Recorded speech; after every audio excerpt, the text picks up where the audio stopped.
Campus to Canton. Campus to Canton on the Better Sports Network.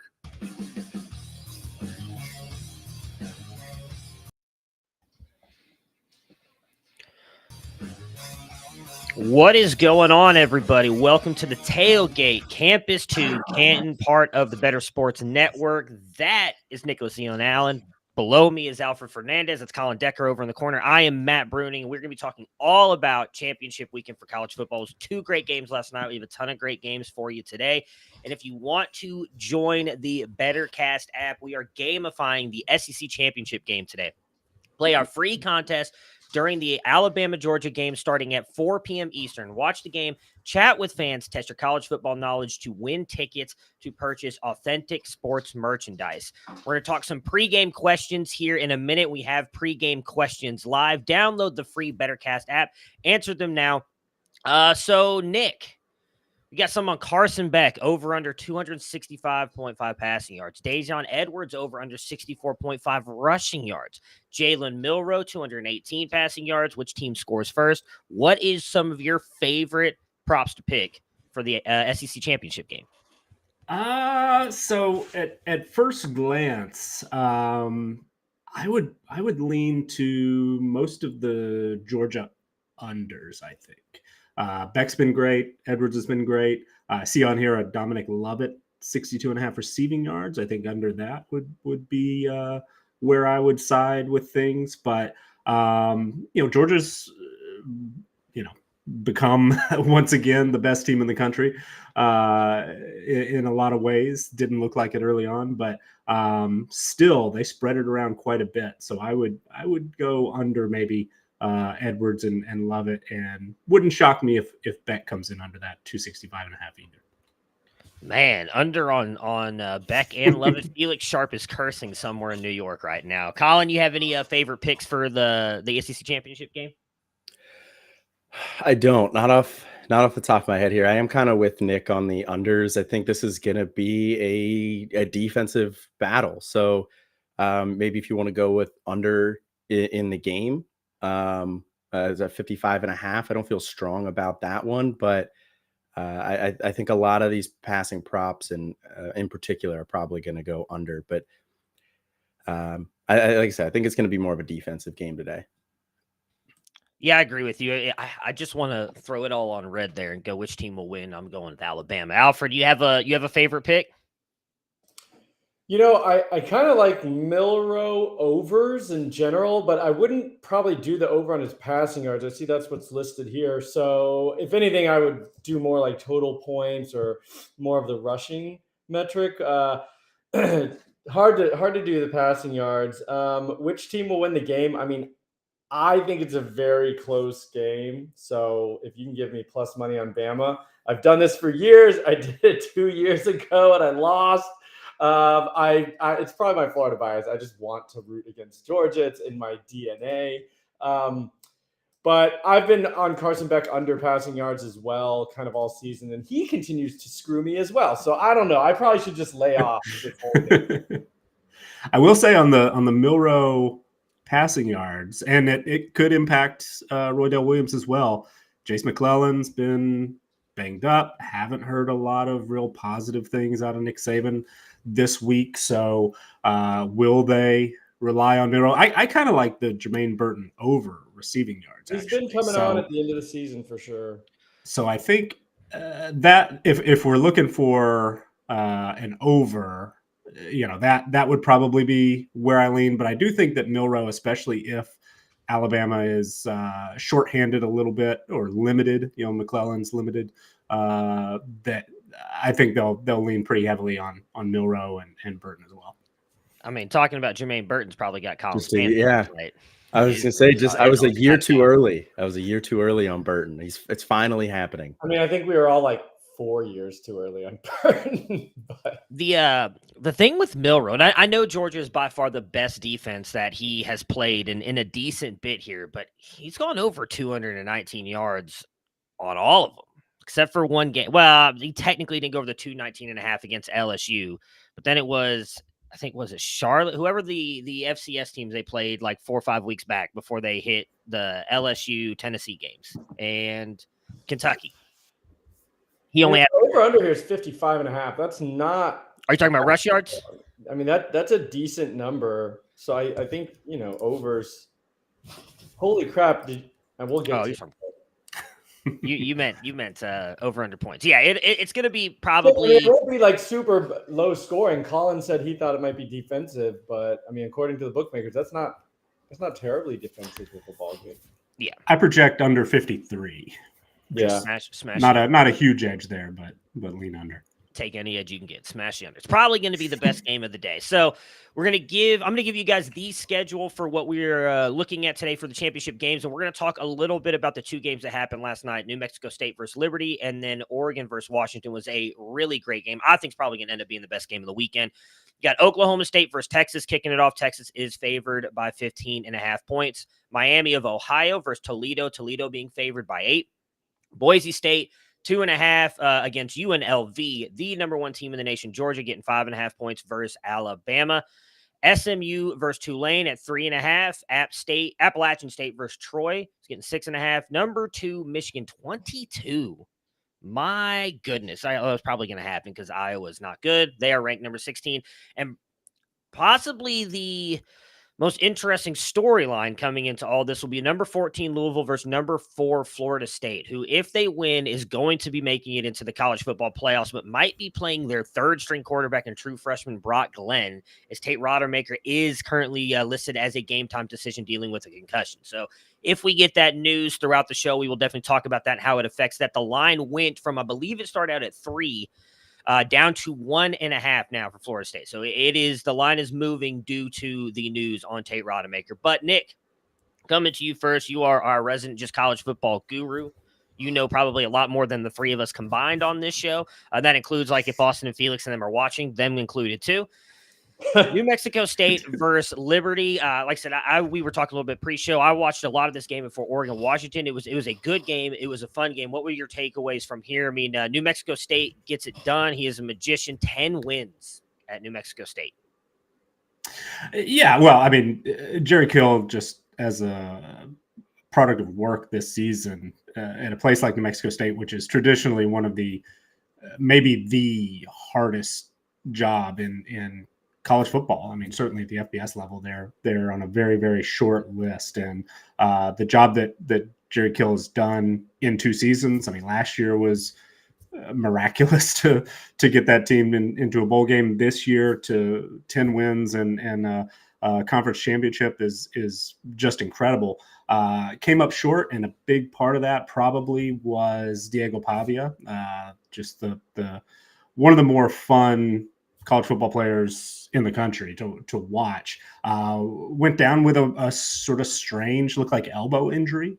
Threw a 75-yard touchdown, and then we didn't see him on the field again. And that's really unfortunate because, he was so fun, had 3 touchdown passes and a rushing touchdown in this game. They had tied the game up on that 75-yard touchdown. And then, we don't see him again, unfortunately. And did get an opportunity to see Blaise Berlowitz, true freshman from New Mexico State, who looks like he can sling it a little bit, has a little of that gunslinger mentality that Pavia seems to do so well. But truthfully, the story of the game was Caden Salter. I mean, nearly 500 total yards, 319 through the air, 165 on the ground, 3 total touchdowns. Just a incredible end to what was a really, really productive season for him. CJ Daniels, huge game receiving wise. That, Jamie Chadwell rushing offense. They had 4 guys, in addition to Salter, they had 3 guys go for 70 yards on the ground. Quentin Cooley, 3 touchdowns. That Liberty offense is so fun to watch, and Caden Salter is a pretty perfect guy pulling the strings there at the quarterback position. So really, really fun Conference USA title game. And, despite Jerry Kill and New Mexico State coming up short, was a pretty incredible season for them as well.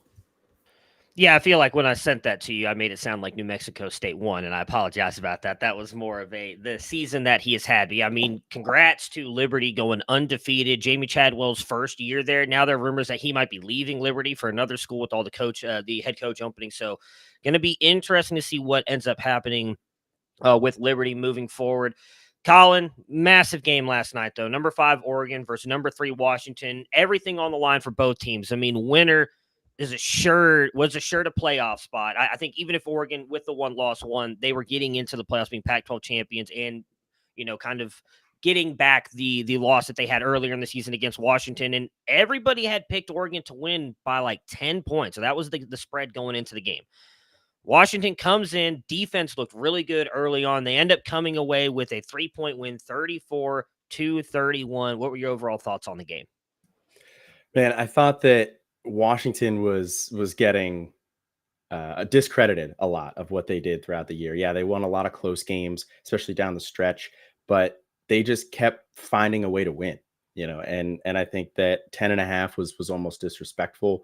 I was on Washington for this one. Now I did, full disclosure, live bet Oregon when they were dogs for a little bit, for I think it was like 3.5, just to, kind of spread that out a little bit. But I think that Washington is just a really good, well-rounded team, and the emergence of Dylan Johnson down the stretch has just made that offense so difficult to cover. When you have Dylan Johnson running for over 100 yards and throwing a touchdown pass, you have McMillan back healthy, finally going for over 100 yards there, combined with Roma Dunze, Jalen Polk, Jeremy Bernard. They're using in all sorts of creative ways. This is just such a difficult offense to stop.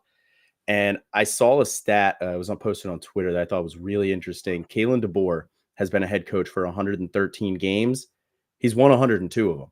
That's 90% or more than 90% winning percentage. Like, this team, this offense, they've just been so good all year. Kalen DeBoer is so good, and I want to see Washington win it all. Yikes! I mean, let's calm down on that. I want to see it. I wouldn't necessarily bet on it, but I want to see it. That's a little bit much. Let's calm down. I also will say, Kalen DeBoer, great head coach. We talked about him on the Better Sports Network, I think, since we've been here. Coming from Fresno to come up to Washington, we were all excited about it. I'll give Felix his roses. He thought Michael Penix going back to be with Kalen DeBoer, who was his offensive coordinator at Indiana during Penix's best season overall in college up until what he's done at Washington. He was excited about that. He got a lot of wins at Fresno. He's about to go to the Big Ten. Let's calm down. I don't know about that 90% winning percentage staying intact. He's going to get to test it, though. I imagine they're going to be going up against Michigan now. They're locked into the playoffs. And that's going to be a tough defense to go up against. But you mentioned a big point there, Colin, and Dylan Johnson, who I think has really helped transform that offense. Because before, it really looked like they were going to have to lean on McMillan and Odunze every game. Dylan Johnson has won them multiple games down the stretch, especially when Penix has kind of faltered at times in some of those big games. I think why the Heisman hype started to fade off him a little bit down the stretch. Alfred, do you have any thoughts on the Pac-12 championship game? Great game. It's about what we thought it would be. And then I was really hoping we might get some overtime. Oregon had a shot with one stop, couldn't get it. Dylan Johnson sealed the deal, as you're talking about. And he transferred from Michigan State or Mississippi State, right? He was with Joquavius Marks there. And they're super balanced. Nothing really to add. I think they're a very good team. And Penix looked healthy again. He looked really good last night. And if he can, now he gets a month, right? Almost a month to really rest up, take it easy, and get ready to be back at 100%, for the playoff. I think they got a shot against anybody. All 4 teams are going to be pretty good, and there's going to be some parity in the playoff for sure. But I think they got a shot. Maybe poke a little futures action if they get some, plus 400 yards, plus 500 yards. Yeah, I hate to put it this way. Is there a much better team than TCU? But I could see them using some of the things that TCU used to beat Michigan last year to beat Michigan. If that's who they end up playing, who I think is who they're going to end up playing in this. So I think that's going to be the 2-3 matchup. What you think that'll be 2-3, and then I picked Alabama to win. Yeah. If Alabama wins, Michigan will be number one. I do think Georgia likely wins, and they'll be the number one team. So then Washington will be 3, Michigan 2. So that'll be the 2-3 matchup. Then you'll probably get Georgia. Texas walk or to the park into the if they get Texas. If Florida State wins, Florida State's going. Texas FSU would be in that. Yeah, so it'll come down to one of those two. So I think Texas might be able to give Georgia a little something. If Quinn Ewers only shows up when he plays the best teams in football, everybody else he sucks. But when he's playing the best teams in football, that dude's on fire. He looks like that, prospect that someone in this group here loves. So we'll talk about that Texas-Oklahoma State game here in a minute. The transfer portal. It is a massive, massive part of college football. It's a massive part for us. If you guys love NFL free agency, just imagine if Patrick Mahomes just decided to say, you know what, I don't want to play with Andy Reid and the Chiefs anymore, and I'm going to just put myself out there, and any NFL team can come get me. He can go wherever he wants. That is what the transfer portal equivalence is to the NFL. Some of the biggest names in college football have gone into the transfer portal, especially at the quarterback position, which we know can ultimately change an entire team. Look at what Michael Penix is doing with Washington right now.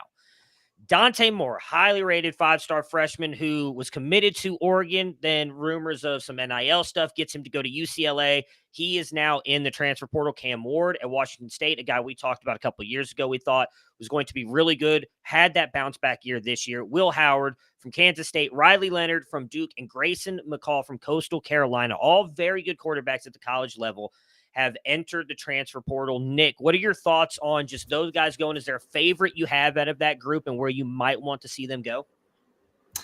I've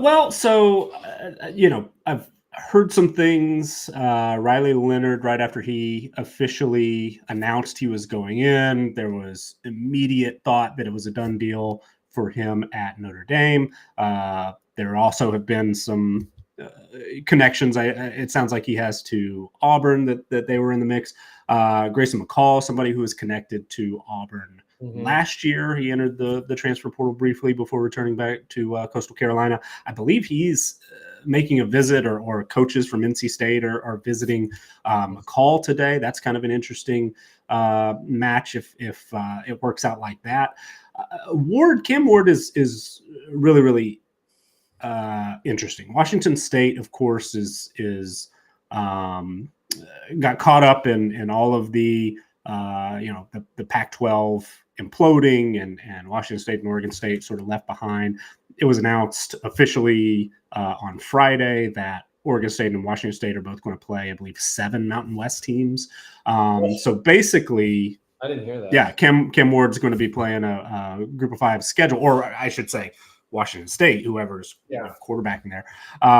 And, as of right now, it sounds like the coaching staff there is coming back. So that is set up for a really, really potentially very productive spot for a quarterback. However, Cam Ward is sounds like not necessarily going to be there, is looking at other options, also considering the NFL draft. That was in his announcement. He's got to have 5 years under his belt. I mean, would he be a 6th-year guy if he plays again? That's a good question. So I know he is in his last word. Yeah, he was 2 years at Incarnate Word, I believe. So yeah, he's got to be 2. So he's got to be a 5th-year guy, 5th or 6th. Going into 5th year, but I would not be shocked for a 6th year, because usually those guys at a school like Incarnate Word, I would imagine played 3 even. I mean, you don't usually make the FCS jump after 2, but I have him listed as being in the 2020 recruiting class. So that's going into 5th year then, if that's the case. Yeah. But it'll be fascinating to see where he ends up. He chose Washington State over Ole Miss and Houston. Ole Miss has Jackson Dart, but of course they did bring in a 4-year starter basically at quarterback to compete with Dart last year. So, who knows? I guess we can't say Walker Howard's still there. For sure. So it'll be very, very interesting. I know there have been connections to both Washington and Oregon, who, of course, as you mentioned, have had success with transfers. So I think will have a lot of options, and perhaps will be the most coveted of this group, though. Riley Leonard, I think, is definitely in that mix as well. And of course, you guys know Dante Moore a lot better than I do. You pay much more attention to recruiting. I personally haven't been that impressed with what I've seen from him so far. But the talent is undeniable. So it's absolutely just going to be a fascinating turn of events, see where these guys end up and everybody else as well, because I know we're already way outpacing recent years as far as the number of guys. Every year, I feel it's been this exponential curve. Every year, it's been like, oh, we're like double what we were last year, and it just keeps going up. I mean, if you really want to light the fire and stoke the flames here, Dante Moore right now is on trajectory to be just like another failed 5-star Quinn Ewers. So say what you want about it. I am actually really excited to see where Dante Moore goes from. Right, I believe played high school right down the street from Michigan.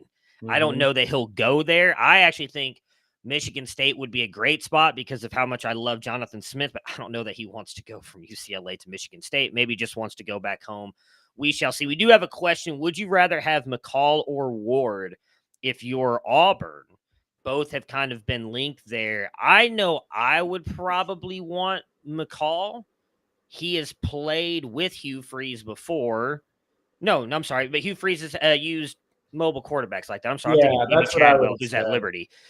He uses those. Yeah, he has succeeded with those mobile quarterbacks. Cam Ward isn't what I would call mobile. He's just very good at like escaping pressure and keeping the play alive in the pocket. If you saw some of those plays from Bo Nix last night in that game, Cam Ward does a much better job of what Bo Nix did. So I would personally think McCall, but Colin, do you have any thoughts on that?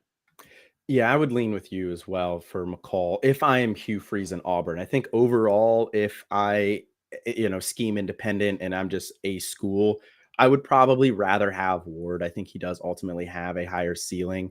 We saw, flashes of some serious CFF potential from him in that Ben Arbuckle system at Washington State. So, this is not to say that Ward is not a good quarterback, but I think McCall is better for the system that Hugh Freeze likes to run. And McCall is, a veteran, and he is one of the most efficient quarterbacks that we've ever seen in college, especially during his time when Jamie Chadwell was at Coastal Carolina. So I think if I'm Auburn, I would rather have McCall, but team agnostic, I do like Ward a lot. So my concern with McCall, if we're talking about guys who are, sort of where their progression has been, he took a step back this year, and he has had season-ending injuries in each of the last 2 seasons. That worries me a little bit. Cam Ward, I think, took a real positive step in the right direction. So I think I feel more confident in Ward specifically. Yeah, if we got 2022 or 2021 Grayson McCall, if we knew that's what we were going to get at Auburn, then sure. But I'm not sure that Grayson McCall is that guy anymore. I think that honestly. Tim Beck offense really hamstrung him this year. Yep.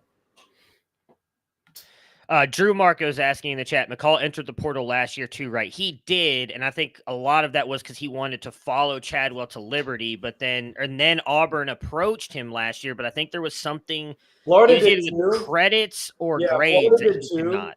Yeah. Florida and Auburn were both reaching out. It was exactly right. I mean, he had some weird stuff where Coastal's credits didn't transfer, so it was kind of a Coastal academic issue, so all the big P5 universities kind of backed off. He obviously ended up staying but I think now he can go because he is graduate. He's a graduate transfer, so you can go just about anywhere. And then we have an Austin in the chat asking, must be a fan of the show because he knows Felix. How cooked is Dante Moore, and how much should you hold Felix's feet to the fire for his preemptive victory lap? I mean, Austin, I don't know if you were watching about 10 minutes ago, seems to be on the trajectory of another failed 5-star Quinn Ewers. So if you want to jump in the show at some time, Felix is on here and hold his feet to the fire. I think you've got every right to do so. A bunch of other names we're just going to give you really quick. I don't know that we need to have big discussion on them. Bo Collins, wide receiver from Clemson, Raymond Cottrell, wide receiver from Texas A&M, Josh Kelly, wide receiver from Washington State, Eric McAllister, wide receiver Boise State, and then Cullen Lacey, wide receiver South Alabama. Running backs Chris Tyree out of Notre Dame, Trayshawn Ward out of Kansas State, Marcus Carroll out of Georgia State, Zach Evans out of Minnesota, Raleek Brown out of USC, and whoever didn't put E.J. Smith out of Stanford on here, shame on you, because I know who did it, and is also a massive E.J. Smith fan, just decided to leave him off there. All names that have entered the portal and could be very interesting. But Nick, we are a fantasy show first and foremost. How do you think this is going to impact CFF moving forward into next year? Like you said, we've already seen all these other players jump in. I imagine once championship week is over and we start getting to bowl games, we'll see even more names jumping in. Like, how do you think? Yeah, it's going to get crazy. What do you think the impact is going to be on CFF overall? Well, for CFF, it pretty much all comes down to landing spot. Where these guys end up, what system are they going to be playing in? What's the level of competition they're going to have for highly productive spots? And also, there's been a real sort of checkered history of group of five guys who transfer up to the Power Five. We've definitely had some hits. A guy like Tez Walker finally eligible this year was everything that we expected.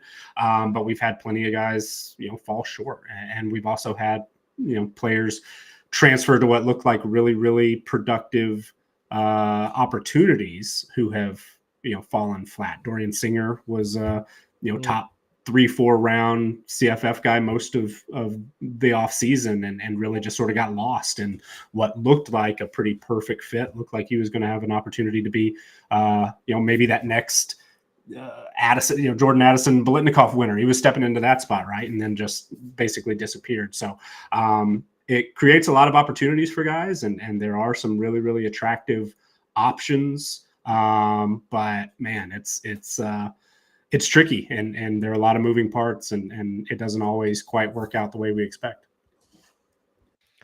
All right, so rumor has it that we have a caller on the line, so we're going to go ahead and bring them on here as soon as we can, and we will answer their questions. Oh, go figure. Dante Moore's biggest fan.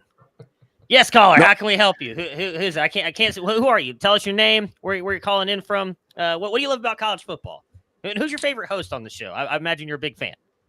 Well, my favorite host on the show is not there, but gentlemen, I do love the content that you guys are putting out. Excellent content. I mean, you got a lot of people watching today. They should like the video and subscribe to the Campus Can YouTube channel if they haven't already. Love what you guys. Ron is our number one fan. Ron in New York. I'm Ron in New York. I wanted to ask you though, gentlemen, what do you think that it would take for college fantasy to become normalized in this country the way NFL fantasy is? What do you think it would take? And great job all season. Long-time listener, first-time caller. I think that everybody should support you guys. Like this video and subscribe to the channel. Thanks, guys. Peace. No, Ron, don't hang up yet. I have a question. Oh, man, I was going to ask him what his favorite pizza in New York. What's your favorite pizza from New York, Ron? You're from New York. I've never been. Best pizza is Sbarro's? If you go to you just walk down the street and pick out some pizza. It's the best pizza that you've had. All right, Ron, hang up and listen. We'll answer your question now. Have a great day. Enjoy championship weekend. Anybody want to take that? I have my opinions on it, but if anybody wants to jump in and go ahead. Yeah, so I think that college football and college fantasy football are continuing to grow. So they are probably one of the fastest growing fantasy sports as a whole. College football with, everything, the transfer portal being basically free agency, turning it into a little bit more professionalism. They're going to a 12-team playoff. We're putting all these games on prime time. There's a lot more people watching college football in general. And I think that's only going to continue. For college fantasy football, I think it's just like an awareness thing right now. There's a lot of people out there who don't even know that you can play college fantasy football. They don't know where to play college fantasy football. So I think that's the biggest hurdle that we need to get over. But I'm really optimistic that with the relaunch of NCAA, the video game, we're going to see an increase in interest in NFL or in college football and fantasy football as well. I think Madden played a huge role in growing fantasy football because you could build these teams. You got connected to these players more so than just the specific teams. So I think we're all on that right trajectory to just keep exponentially growing. So I don't know that there's necessarily a specific hurdle right now other than just awareness. It's time. I would, That's the only I hurdle. would, I Go would ahead. add something else myself. I mean, I love college football. I love fantasy football. I love college fantasy football. But even with that baseline foundation, I still get so frustrated with the lack of injury information. I think, you know, it's complicated, right? Because I think a lot of the stakeholders in college football wanted to remain this kind of amateur. They still want it to be, this wholesome amateur thing, but it's really not. That horse left the stable like 20 years ago, 30 years ago. But I think some people still want it to be like that. So to acknowledge the gambling, I mean, why does the NFL have all this like mandatory injury reporting and weekly press conferences where you have to be honest, and you will get fined if you're not honest about what's going on? It all ties back to gambling. There's money involved. There's people betting on these games. They want the information. College refuses to acknowledge that that's important. And so I think, unfortunately, we got to get to where everyone just says, look, this is the way it is. It's basically the NFL.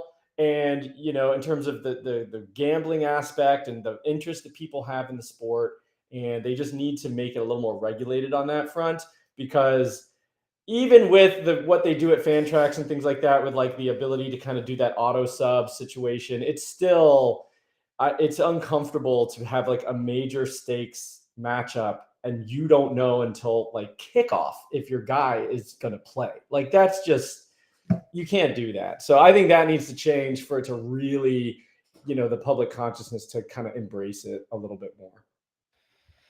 Yeah, as I was saying, I think it's just time. I think Colin hit on a lot of key points there, and I agree with what he's saying. I think that the fact that it's going to become more of a national product is what is going to drive that into the limelight.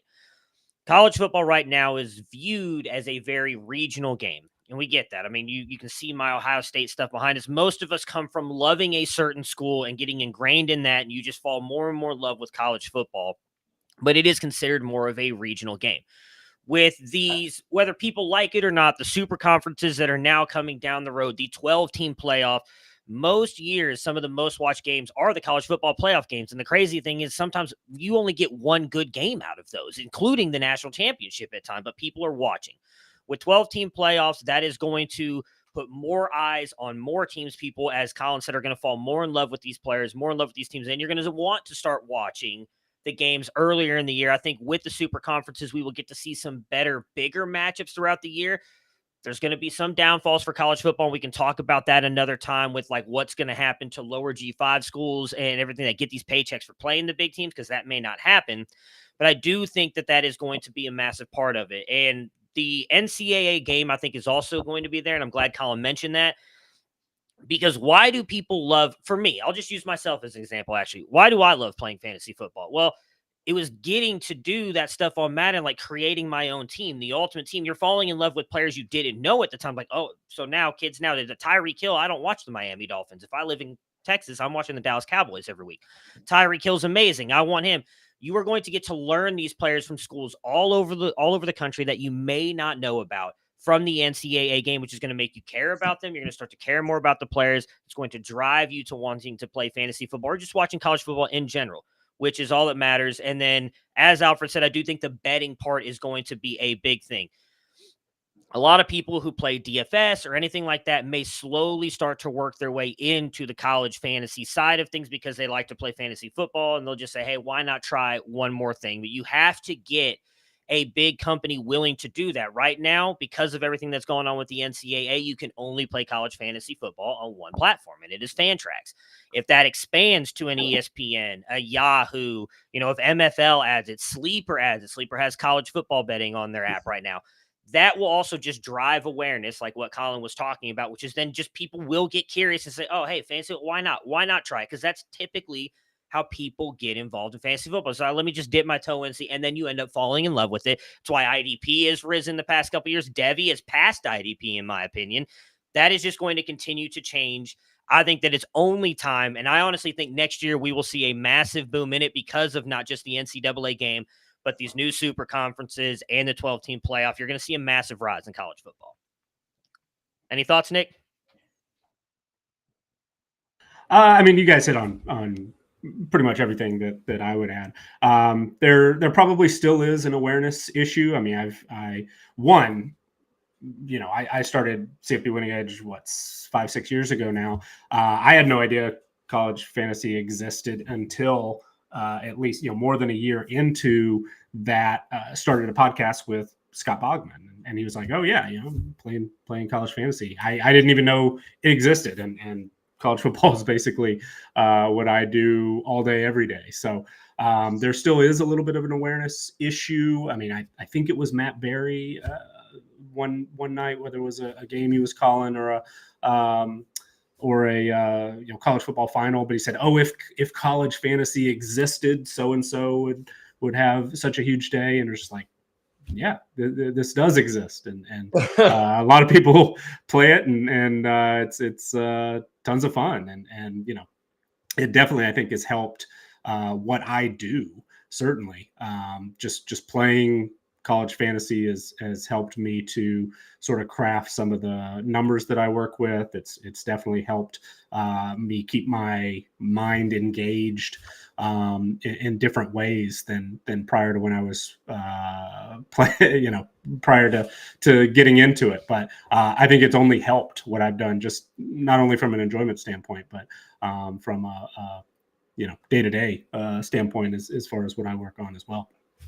Well, you've got some fans of your lifestyle in the chat there, Nick, talking about you bragging about your perfect lifestyle, getting to work in college football day. I know at least I'm jealous of you as well on that.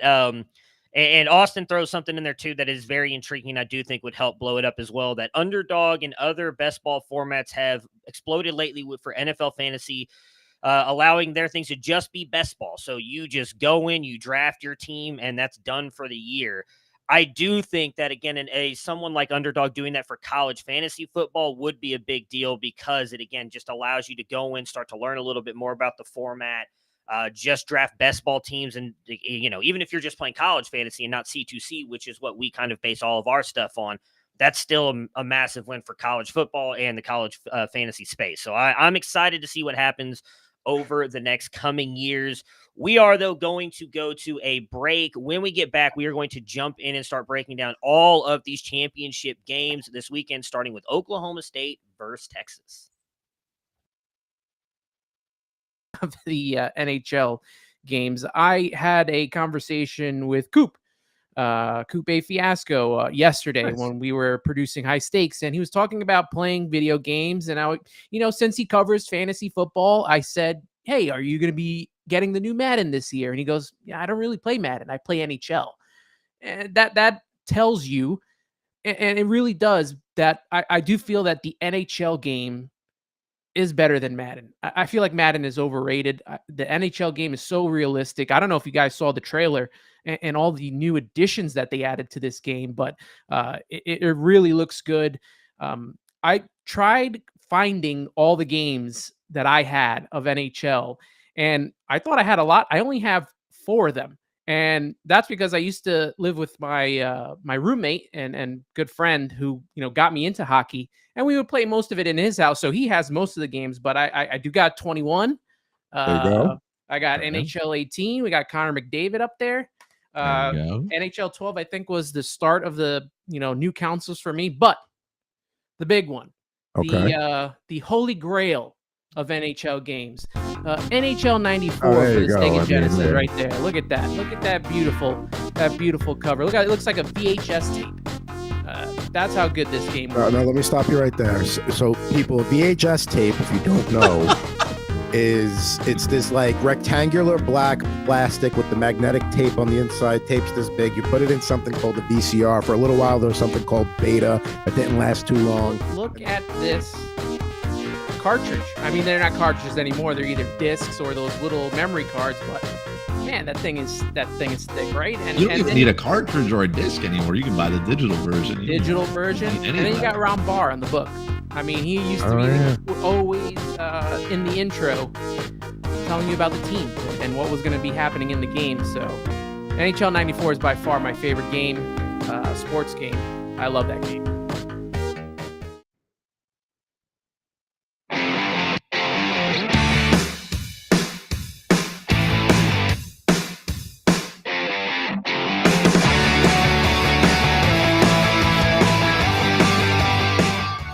What's going on, everybody? This is the Tailgate Show with Campus to Canton crew on the Better Sports Network. That is Nicholas Allen. Next to me, below me, is Alfred Fernandez, and off in the corner there is Colin Decker. We have been talking about the transfer portal, Oregon versus Washington, New Mexico versus Liberty, and all kinds of other fun college football topics on today. And it's championship weekend, one of the best weekends of all in college football.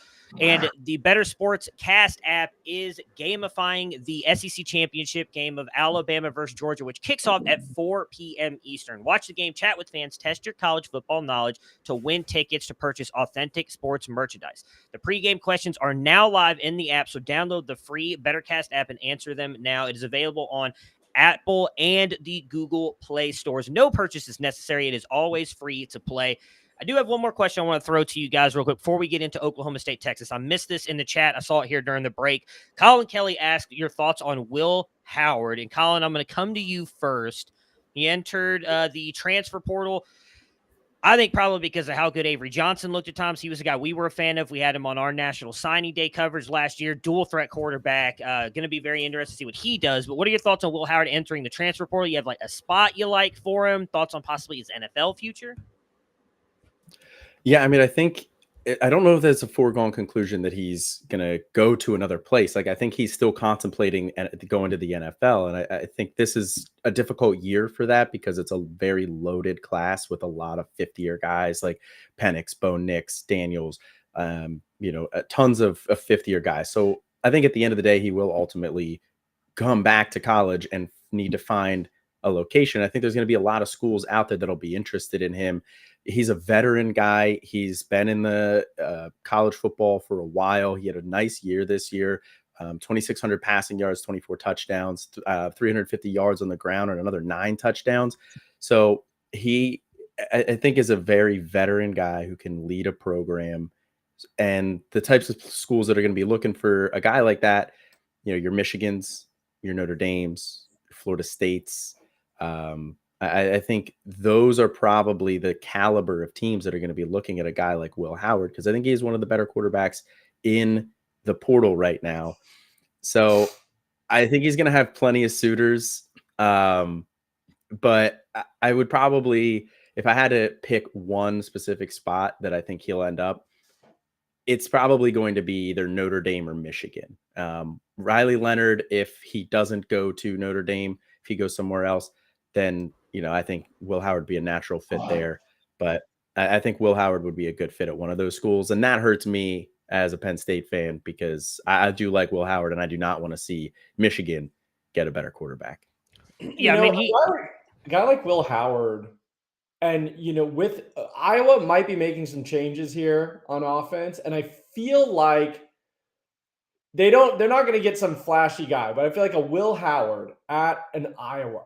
If that offense, that's disrespectful. No, it's not. It's not that he's not good. It's he is good.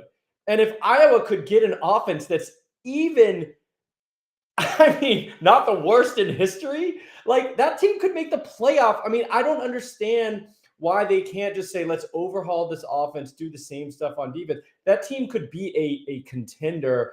And I just think of Will Howard. Michigan is like souped up Iowa, right? Michigan isn't blowing the doors off people. They're not like unbelievable. They're pretty conservative on offense, but their offense is like not atrocious. I just feel like, why can't Iowa become more like Michigan with like a competent offense and a quarterback? I just think that would be very interesting. Do I think it's going to happen? No, but I think when I think Will Howard, I think of like that type of thing, but Michigan would make a lot of sense too. Yeah, the very intriguing spring quarterback battle of Cade McNamara versus Will Howard at Iowa would light the college world on fire. And if you looks good, if you don't, Jared Lorenzen a little bit. He's like a pudgy dude out there. If you don't know what Will Howard looks like, just look right down in the bottom corner at one C2C Decker, Colin Decker, practically twins, No, I think he's a very good quarterback. I kind of agree with what both Colin and Alfred are saying. Now, I will be intrigued to see where he goes. I personally think he probably needs to have one more year in college. He did have a good year, but it was injured a little bit. And I think that kind of affected his performance down the stretch. But I think he's got I would say, at least NFL level arm talent. Like, I don't think he's got the strongest arm in the world, but he can put the ball in place. I think he's got fairly good accuracy, knows when to float it, knows when to fire it in there. I think he locks onto his first target a little bit too much. Not the most mobile guy either, so I don't know that we look at him as some fancy superstar at the next level, but he does go to I think he's like a good backup. If he's able to go to a Notre Dame and maybe have a really good season, although they just lost their, I think, leading receiver Enrico Flores, true freshman. Yeah. So we'll see what that offense is going to look like. Tobias Merriweather. Yeah, I mean, and Tobias Merriweather. Yeah, if he goes to a Michigan. And Chris Tyree. And anybody else. Anybody else. There's some more, yeah. I'm sure half that team's going to be gone, unfortunately. I do think if he goes to a Michigan or Notre Dame, that will help get even more eyes on him as well, which could help. Because let's be honest, we've talked a lot about it. I've heard you guys talk about it throughout the year. We've talked a lot about it over at Campus to Canton. Next year's quarterback class looks scary right now and what possibly is going to the NFL based on the seasons players had. So next year might be his best bet to really capitalize on his value if he can go out there and have a good season. Oklahoma State versus Texas. Texas getting 15.5 points, over under 54.5. Nick, what are your thoughts on the Big 12 championship game? Last one for Texas ever. So, would Oklahoma State be a good fit for Will Howard, maybe? Really quick, Nick, this is a very important question. We have not Brandon Sanders. We have not seen Will Howard and Colin in the same spot at the same time, so I don't know. We're going to have to do some investigative He's from reporting. Pennsylvania. That's right. Colin, you're not helping yourself, Eddie, all right? Just keep quiet. Keep it quiet. As for the game itself, I always lean on my numbers, and my numbers have loved Texas pretty much all season. This is just one of the very best teams in the country, and unfortunately, they don't control their destiny as far as the playoff goes. But they are legitimately, I think, good enough that if they were to get a little help and play them, play their way in, they're capable of winning it all. But Oklahoma State, conversely, is a team that my numbers really don't like very much. This Oklahoma State team is, I'm pulling up our team profiles, 48th in my power rankings, 9th in the Big 12. Overall team performance, which I throw a lot of advanced stats into the mix and sort of see it spits out a grade. They rank as the 60th best team in college football as far as their on-field performance, 56th on offense, 69th on defense. But they have obviously found a way to win enough games to put themselves in position here. And Mike Gundy has a track record at Oklahoma State of overachieving compared to a lot of those numbers. And so, my projection is very close to what the odds makers have. I've got right around 14.5, but it comes in just a little bit under. And I think that's the side that I'm comfortable on, is that kind of, thinking along the lines of what we saw last night. And this was my thinking coming into the Pac-12 championship game, was that, 9.5, 10, whatever it ended up being, was probably just too many points. I think that is sort of where I tend to lean today for Oklahoma State. I mean, they are not nearly as talented as Texas. Texas has actually played, far better statistically speaking than they have in years past. They are no longer underachieving their talent profile. They are definitely playing up to it. But Oklahoma State just oftentimes has a way of playing Texas really, really close and playing a lot of people, that probably they shouldn't, really, really close. So I think 14.5 or 2 touchdowns is just maybe too much. And though this is a game that Texas probably should win, I think will win. I just think that what are you, 15.5 now, right? That just to me seems like too many points. I think Oklahoma State's going to keep it close. It's going to be a 1 possession game in the fourth quarter, but it is a game that Texas should win.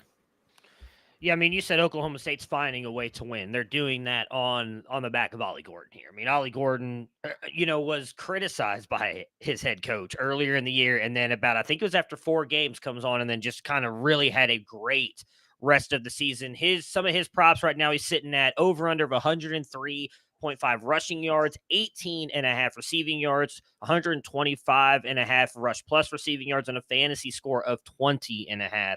Colin, on this Oklahoma side, we've also got some Brendan Presley and Alan Bowman prize picks. Are there any that you would be leaning into going up against a good Texas defense?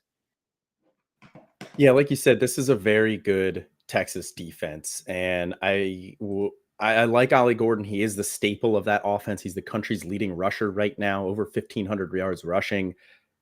I still get a little nervous with that rushing yard prop just because of how good Texas's front seven is, but I do like the fantasy score prop. There's been multiple games where he has scored several touchdowns. He has 20 rushing touchdowns on the year. I think he had 4 or 5 rushing touchdowns last week.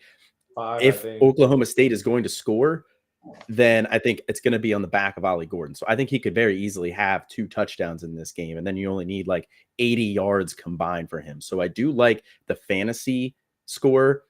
I just get a little nervous with that rushing prop line, but I mean, he's the whole offense. So I do like Ollie Gordon's fantasy score in this one. Yeah, I mean, Ollie Gordon's fantasy score over the last 5 weeks is an average of 34.1. Last week you mentioned the 5 touchdowns, 51 points against BYU. That's a pretty big week. The only week he did not go over was against UCF, which was a weird game as well. UCF just like trounced Oklahoma State. Yeah, he only put up 6.2 fantasy points. Outside of that, 41, 27, 44. So he's cleared that pretty comfortably in 4 of the last 5 weeks.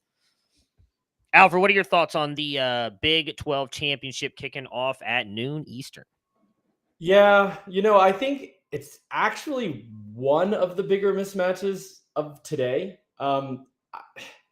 Nick says 2 touchdowns. I wouldn't bet any team really to cover more than 2 touchdowns in a championship game, just because it's like a prime time. Everyone's going to be given their 100%, and I think teams can really play above their head. So I wouldn't feel comfortable betting it, but I think this is one of the biggest myths. I think Texas should control the game, potentially blow them out. I just, the one thing, like it's been mentioned, the one thing Oklahoma State's got is Ollie Gordon. That's probably the best part of Texas's defense. They have a less than 0 EPA per play against the run. Like, that's what they can stop. I don't see how, and I think Bauman's like bad. I think he's bad. So you're gonna put the ball in Bauman's hands. You're gonna say, hey, our number 1 option, Ollie Gordon, is going up against one of his toughest tests of the season. Go win it for us, Bowman. Like, he's got 11 touchdowns, 10 interceptions on the year. He's gonna screw this thing up, I think. No disrespect. He's way better of a quarterback than I am, but I don't think this is his day. So in general, I would be betting on, I would lean Oklahoma State unders in general, and probably Texas overs. I just think if you're going to bet, I'm probably not going to touch this game just because I don't necessarily feel like I have a great handle on these teams, but I would not be backing much on the Oklahoma State side. I mean, we talked a lot about Oklahoma State. Anybody have any thoughts on Texas? I mean, Quinn Ewers, I feel like that passing yard prop is kind of high at 268.5. He has only gone over that 3 of the last 5 weeks, and the 2 weeks that he didn't was not close. And in actually one of those 3 weeks, he barely crossed that threshold. He has not crossed the 19.5 fantasy score prop at all in the last 5 weeks. A lot of that just, he doesn't bring you really any rushing threat. He's averaged 14.2 fantasy points over the past 5 weeks. I mean, if you're talking about this from a fantasy perspective, that's god awful. You don't even want that guy on your bench in CFF league. So he has not been good there. I would almost kind of lean the under on his fantasy score, because I do think they'll rely a lot on Jadon Blue. Shane's in the chat asking about Baxter's health. I have not heard anything. If either one of you guys have, and Nick and Colin, please jump in. I haven't heard I know he's playing, but I haven't heard if he's fully healthy or not. So there was a Chip Brown who covers Texas really, really well, tweeted out a video of Baxter on the field in pregame, getting some attention from what looked like a trainer. But that doesn't really tell us anything for sure, but it looks like definitely he's playing. I would probably lean under for Baxter on the 92.5 rushing I yards. think it'll be more 50-50 between him and Yeah. Blue. Blue's shown out lately. Like, why give Baxter an overload of touches? Right. Yeah. You don't have to just feed him, lean on him. Right. I think Texas is and Blue, like you said, is I think I'm gonna do that right now. He's As a been matter good. of fact, So yeah, looking at the rushing numbers, that's probably just too big a gap. I like Blue over 30.5, and I like Baxter under 92.5. Yeah, and, to Ewers' point, sorry to interrupt, but go. what you're saying about Ewers, like, I don't think they need it. And I don't think they're going to need it today. Like, against Bama, Ewers, I think, had a really nice game. Obviously, that is a game where you've got to be balanced. You've got to, threaten with the pass, and Ewers can do that, and they've got great receiving options. But today, I mean, why are you going to need to do that? I just think they should just control this game. And so I would agree. If that's his average, I would not bet on Ewers to have an above average game. Yeah, I agree. And so, I mean, I actually think Jadon Blue is going to have a big game. If I'm betting, Nick just said I'm taking the Jadon Blue. I'm taking that pretty easy, the 30.5 over. I think they lean heavier on him. I mean, we talked about it earlier. Texas has a chance to make the playoffs if they win this game. They're going to need C.J. Baxter healthy because then they're going up against Georgia or Michigan in the first game. There's no reason to throw him out there, and have him get a ton of carries. Jadon Blue has looked pretty damn good the past couple of weeks. So I would be leaning heavily on Jadon Blue. I think he goes over on that. And I mean, Oklahoma State's rush defense is not good. It's 69th in the country. Nice. They're good. Waiting for one of you to say it. And they're ranked 69th overall.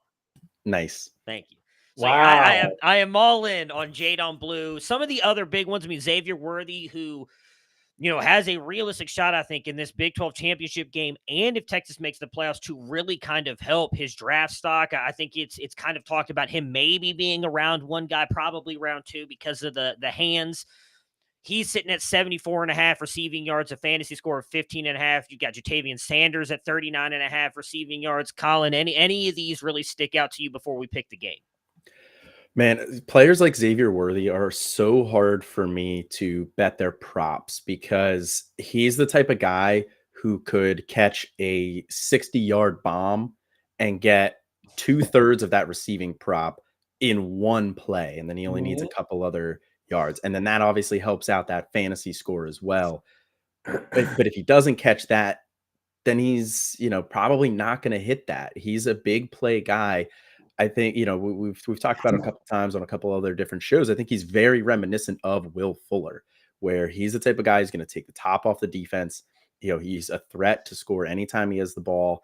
So I don't feel comfortable betting any of these lines just due to the variance there for a guy like Worthy. So I would avoid his props. So it seems like we're all in on the Jadon Blue one and kind of avoiding everything else. As much as it hurts me to say it, I think I would bet the under on Quinn Ewers. I could see him, like Alfred said earlier. I mean, they don't need him. Maybe he gets 1, maybe 2 touchdowns thrown today, and then they just lean heavily on that run. I think that defense is so good against the rush where I don't think Oklahoma State has any kind of real passing game. I think they're going to shut this down. Maybe. I mean, and honestly, Oklahoma State starts pressing. You've got Bowman back there who, like I said, what I think about him, pick 6, you got that game starts unraveling potentially. I think that's a real possibility. And then, even more so, just like lean on the run game, maybe reserves in the fourth quarter. Like, I think it really could. I think it could go real south. Now, Gundy can usually keep it under control. And I agree with what Nick said. Gundy typically has his team ready to play. So maybe they'll surprise. But to me, this has a recipe just because I don't think they can rely on Ollie Gordon to unravel. Pretty bad. All right, so let's pick the game. Throwing it to you first, Nick. What are your thoughts? Who are you taking? Well, so have Texas as a pretty clear favorite, a double-digit favorite, but not 15.5. So I will be on Oklahoma State to cover. The projection on the total, we're going to be under as well. We're right at 54. So slightly under that 54.5. Colin? Yeah, I'm going to side with Nick here. I do think Texas ultimately wins this game, and I don't think there's ever going to be a time in the game where you are going to think that Oklahoma State can win it. But I think it's going to stay within two touchdowns or right around there. And that 15.5, that's a pretty key number there for me, because Oklahoma State can lose by 14 and you still get it. This is probably one of Mike Gundy's best coaching jobs overall with this team that he has. But so I think Gundy is going to do enough to keep this close. So give me Texas to win overall, but Oklahoma State to cover. Alfred? After everything I've said, how can I back Oklahoma State? So I'm going to double down. And full disclosure, I am not putting actual money on this, but if I had to, I would say Texas kind of blows them out. I did, however, put something on Baxter under. So there you go. I am with Alfred, and I am taking Texas to not only win, but to blow them out, baby. Let's go! Let's go, Quinn! I need Quinn to have a massive game. Who is your real team? Is it Texas or Ohio State's your actual team, right? Ohio State's not having a chance to make the playoffs, so we're all about BMO, baby. Let's go, Quinn. You're the biggest fan. What are you talking about? I've been a Texas fan my whole life. I put the Ohio State jerseys up just to throw everybody off so they don't think I'm a Texas homer. Give me Texas. Lifer? Okay. They're blowing them out. Quinn Ewers rebuilding that draft stock. #1 pick. Caleb, who? No, Quinn Ewers. Bring the Golden back, baby. All right, let's talk about the other game kicking off at noon Eastern. It is Miami of Ohio versus Toledo. Over under here at 44.5. Look, I try to be as honest as possible, not just on all of our shows, but on here. Like, I'll watch this game for Daquan Finn, but that's really it. So I'm throwing this to Nick to give us all the best information on Miami of Ohio versus Toledo. Well, so this game, to me, there are definitely some storylines here. Pretty interesting matchup. Toledo for a long time has been kind of the Texas of the Big 12. Like, they've been consistently, or the Texas of the MAC, I should say. They've been consistently the most talented team, but they just would underperform. That has changed, much like Texas, and Jason Candle is always in the mix for, Big Ten job thing, whatever. But it consistently, and you'll see some chatter, especially among, college football betting Twitter, talking about how you just can't trust Candle, and Toledo will consistently disappoint. But they, I think, have really, really turned it around and have had an excellent year this year. Daquan Finn is a really incredibly exciting quarterback. He hasn't had the high end level of production that a lot of folks might have expected coming into this season. He's been less, I think, than 100% healthy for a while now. But they've really leaned on Penny Boone. He's been one of those productive running backs in the MAC. Really great season. But this Toledo team is now top 25 in my power rankings, which is pretty much unheard of for a MAC team. I mean, this is legitimately a very, very talented team, a veteran team, experienced. They've been productive, and they just have continued to climb up and up and up in my power rankings, and just are legitimately a very, very good team that has taken care of business and covered, not just won, but covered a lot recently. Miami of Ohio is kind of the Oklahoma State. They're a team that doesn't stack up very well talent wise. They don't get P5 guys transferring into Miami of Ohio. Well, Rashad Amos, I guess, from South Carolina, but he didn't really play very much, right? They get, an FCS transfer, a guy like Gage Laverdane, who had a huge start to the season, has not been fully healthy this year. They've found ways to win without their starting quarterback. Brett Gabbert went down with a just horrific leg injury earlier this season, but Avion Smith has stepped in and played well enough to win games, and Chuck Martin is kind of the Mike Gundy as far as making the best out of not the most talented offense or most talented roster, I should say. However, I just think that this one and the way my numbers work out here, 7.5 was the official number earlier in the week when we released our projection. It's now what? 8. 7, Yeah, I think that you can still get it at 7. Like DraftKings is 7. I think this one, I see this as a double-digit game. Our projections, 2 of the 3 models have it at 11 or more. Our stats-only model actually has it at 6, but I think I trust the others. I see this one being Toledo. Not only should win this game, but should win it by 2 scores, 2 touchdowns, something in that range. Colin, Alfred, any thoughts? Yeah, I think it's just, I think Nick highlighted it really well. Toledo is a very good team for the MAC, especially. You know, they're consistently like a top 25 offensive team under Jason Candle. You know, you heard some coaching rumor of like him floated out there for a couple of jobs. I think he was connected to the Syracuse job at one point.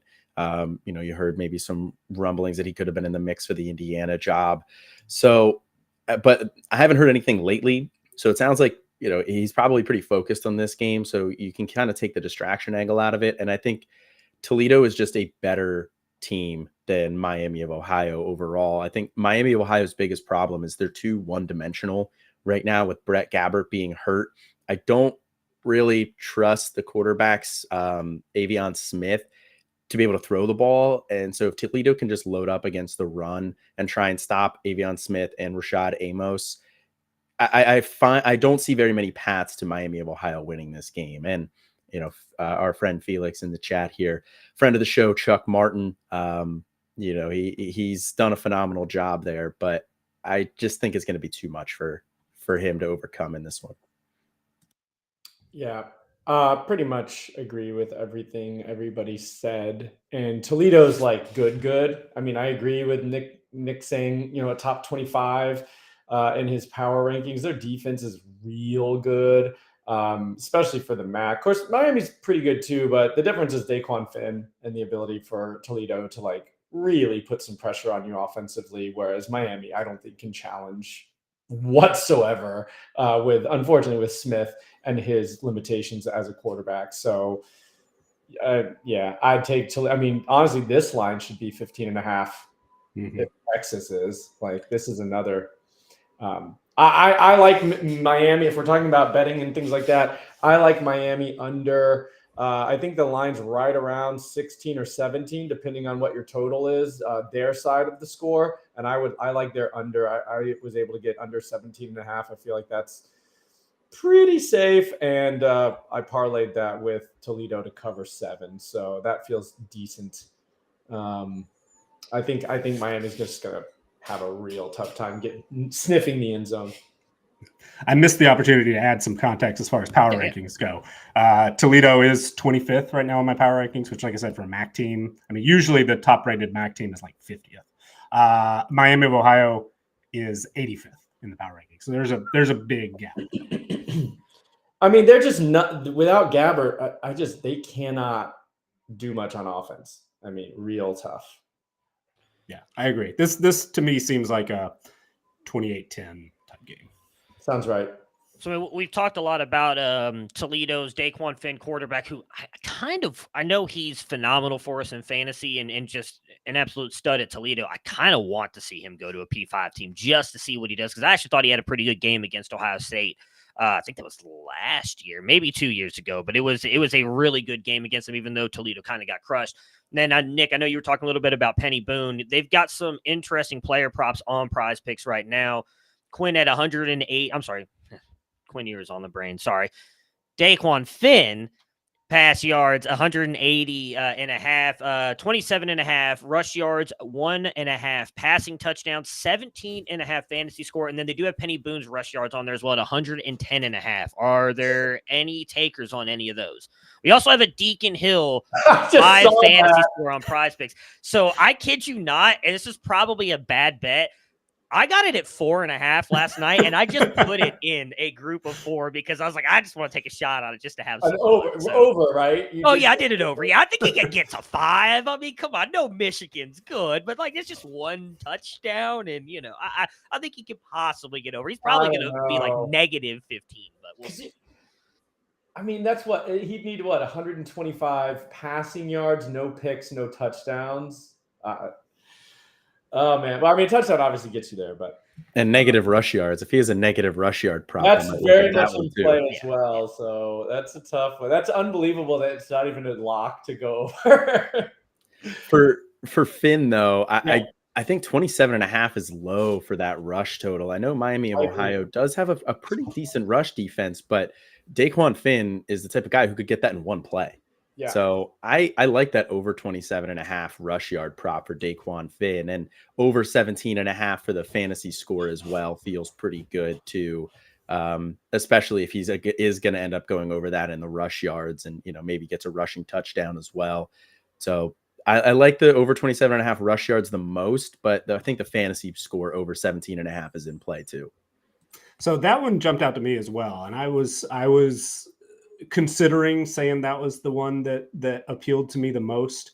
It's been, Daquan Finn hasn't gone over 27 rushing yards since the Miami game in October.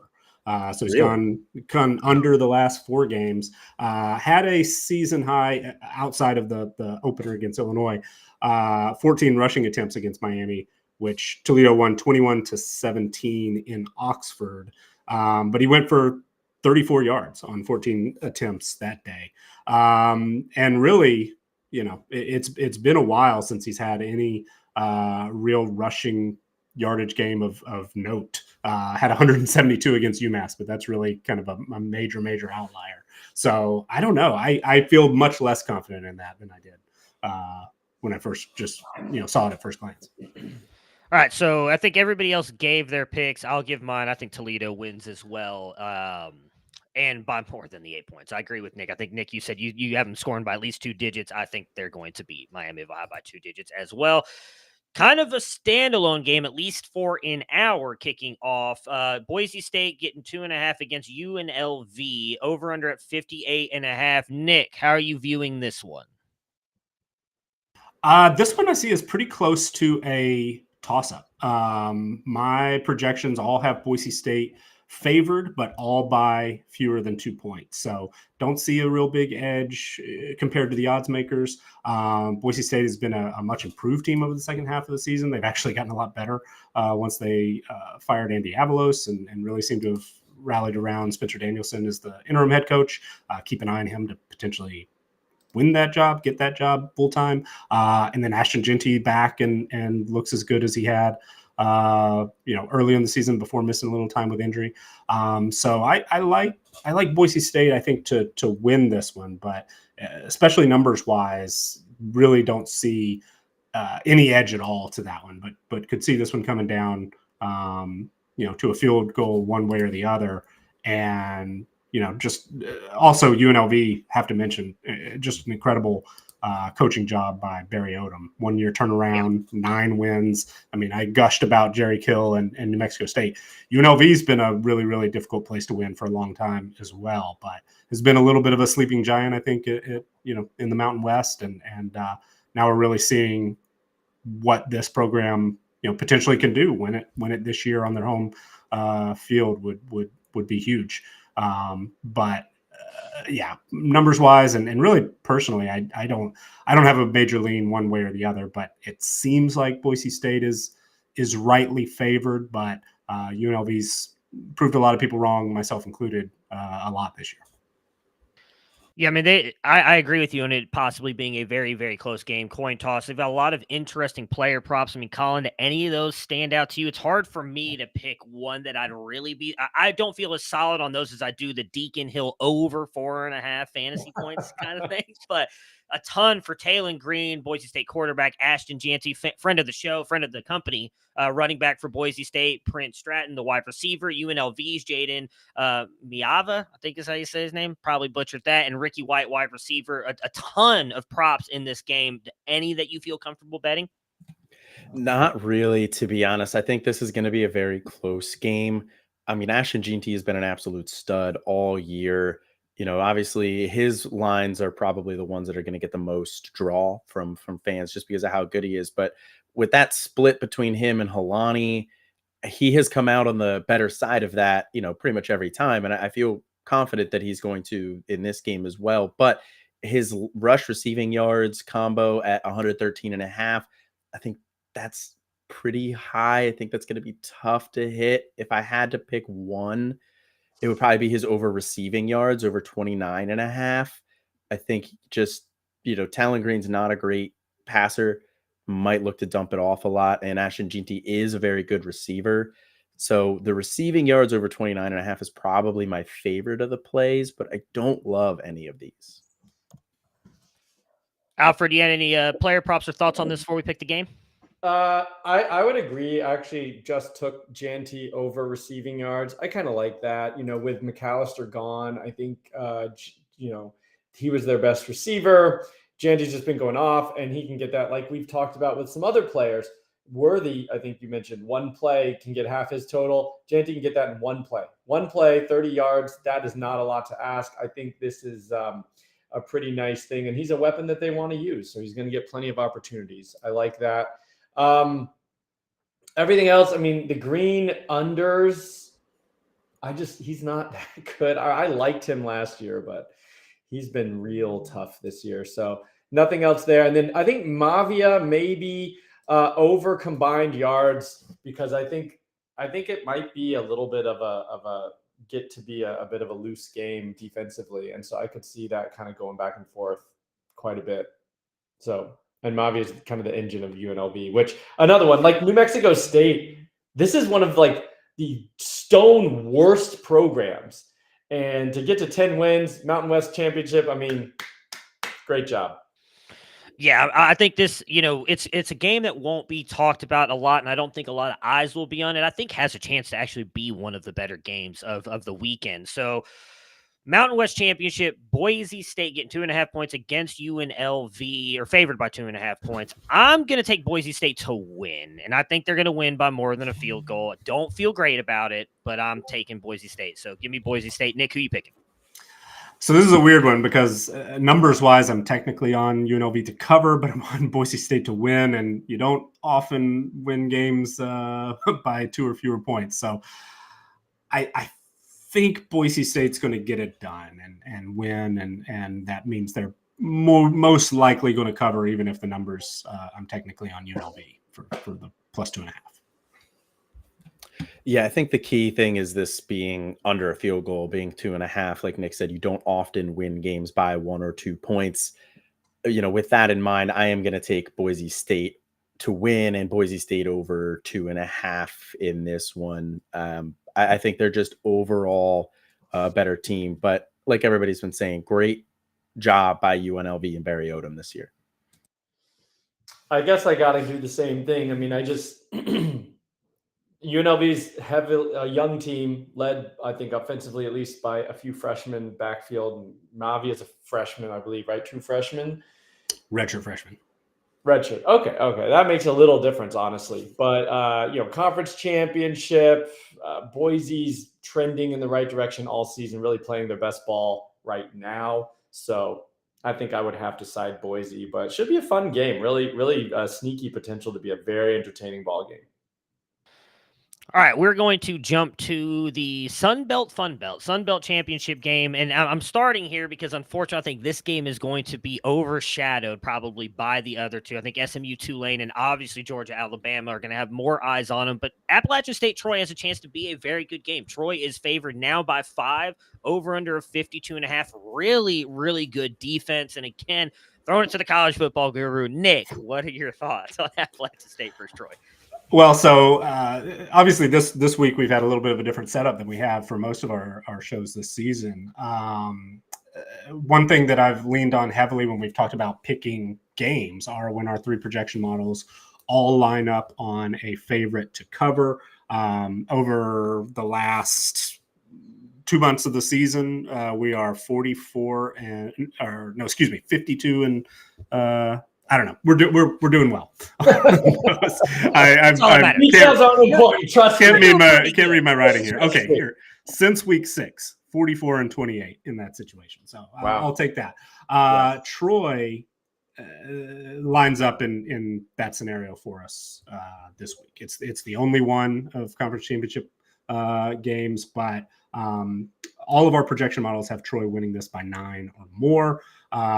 2 of them have them winning by double digits, 12.5 in one, 16.5 in the other. So do see a big edge here on Troy to get it done on their home field. Troy's just really doesn't have a weak spot. I mean, really good defensively, top 10 defense in our team performance numbers overall. The offense is more middle of the pack nationally, but they've got a veteran, several year starter at quarterback in Gunnar Watson, one of the more dependable running backs in certainly in the Sun Belt, but maybe in college football as a whole. Kamani Vidal, all-time leading rusher there. Chris Lewis at wide receiver has really come on strong towards the end of the year. Transfer out of, I think, Kentucky, maybe. And they've got some other playmakers as well. Jabari Barber being chief among those. But the defense and the front seven as a whole is just one of the best at the group of five level. Certainly, guys like T.J. Jackson, Richard Jubinor, Javon Solomon. I just think that this Troy team is set up to win this game by double digits, 2 touchdowns. I feel pretty good about it. Troy to cover in this one. Yeah, I think Troy should. Colin, he just threw out Gunnar Watson, Kamani Vidal, Chris Lewis, some of the backbones of the offense here for Troy. Some interesting player props. Gunnar Watson, 257.5 pass yards, a fantasy score of 19.5. Kamani Vidal, 113.5 rush yards, fantasy score of 19.5 as well. Are any of those props intriguing to you? You got anything on the App State side? I think if we're all being honest, we didn't want it to be App State playing Troy today, but that is the game that we are getting. Yeah, got to throw an asterisk on this one. Got to respect what JMU has done this year and what Kurt Cignetti has done. And, obviously Kurt Cignetti heading over to Indiana now, hired over there. But, App State and Troy is the matchup we got. I agree with a lot of what Nick said. I think Troy is just the better team here. And App State, while they did really limit Jordan McLeod and that JMU offense, their rush defense is very susceptible. So Kamani Vidal, he's 7th in the country right now in rush yards. Had a very, very strong year. Like 113.5 is a tough line, but I do like Kamani Vidal fantasy score at 19. He is the engine of this offense. If they're going to score, I think he's going to have a big part in that. So 19.5 is a little lofty here, but he only with 1,300 yards rushing, 9 touchdowns on the year. I think that's probably where I would lean for him. Alfred, any thoughts on the Sun Belt Fun Belt Championship before we pick the game? Yeah, I think I might take Aguilar under Joey Aguilar, quarterback for App State, for those. Yeah, because of how good Troy's defense is, as Nick laid out, I think maybe the under, although it'd be hard to go under his fantasy score. I might go under yards because like the last 5 games, he's thrown at least 3 touchdown passes in each one. So they're going to be relying on him. But I think overall, I agree. Troy controls this game. It was one I was leaning towards betting and the Troy to cover, and Nick only really emphasized that. And then I think, App State in the general consciousness has been kind of the class of the Sun Belt prior to Coastal Carolina's, rise. But still, App State, I think, is one of the best G5 programs. We can all agree. And Troy, I think there's maybe a little perception issue here where people are like, well, App State's really good, and Troy, I've not heard of them unless you're following very closely. But Troy's been sneaky, very good for a while. They won last year, right? They beat South Alabama. I think on the back of their defense is just as good or better this year. I think they control this game and take it. So I like Troy. Yep. I'm with Alfred. I'm taking Troy to win at least probably by 10-14. I think it's going to be a pretty easy game for them. Nick? Yeah, Troy. Numbers, love Troy, and this has been a good spot for us. Hopefully we can finish it off with another win. Yeah, I love getting Troy under a touchdown here. So Troy, I think, is going to win this game by more than a touchdown. I think they're just, like everybody said, just such a good under the radar team. All right, we are going to go to break, and when we get back, we've got the SEC Championship, the Big Ten Championship, the ACC Championship, the AAC Championship, all to talk about, give you the best player props and winning lines for it. I don't know. That's a good question. We got to hurry up, get to break, and get back. We'll be right back. This is Campus Canton on the Better Sports Network. It's college football game day, and we're getting you ready for all the action on campus to Canton. I like to eat my feelings. So when I'm like super sad, you know, single serving pint sizes of Ben and Jerry's, I just start shoveling that in, and it makes me feel bigger and better. But so let's eat our feelings here. What we're gonna do today is we're gonna talk football players, food. We're gonna pair them up. Who is represented by what food? All right, I want to just shout out Hal Alexander in there for CMC, Christian McCaffrey, is Rocky Road ice cream. A little bit of everything. Yeah, does a good one, Hal. I like it, man. You know it. I love me some Rocky Road ice cream. Bijan Robinson prime rib. You know what? Bijan Robinson prime rib with a baked potato and some cream spinach on the side. That's what I'm talking about. That is the King's dinner. And Bijan Robinson, I don't care if the dude from The Athletic says only 301, touches. You know what? In honor of Card Sharks, I'm going to say, guys, that I think that number is going to be a little bit higher there for Bijan Robinson. So get your knife, get your fork, you got your steak, you got your Bijan. Yeah, that's what's up. You're on death row, and they say you get one last meal, and you just say Bijan Robinson. Bijan Robinson. Yeah, I'm totally down with that. Love it. I got to jump in on one real quick because Mr. Scamper said Kareem Hunt is candy corn, and I actually had a player, Tyler Boyd, was going to be candy corn for me, and basically it's that nobody likes it, but it's always there. It's always there, and somebody always puts their hand in and grabs some and has some, and they're like, well, and afterwards they're like, why did I eat that? That's Tyler Boyd. He always gets drafted, and he's just kind of there, and nobody knows why. Nobody knows why they take him. Nobody knows where it comes from. Where does the candy corn even come from? Like, it's just there. It's just there.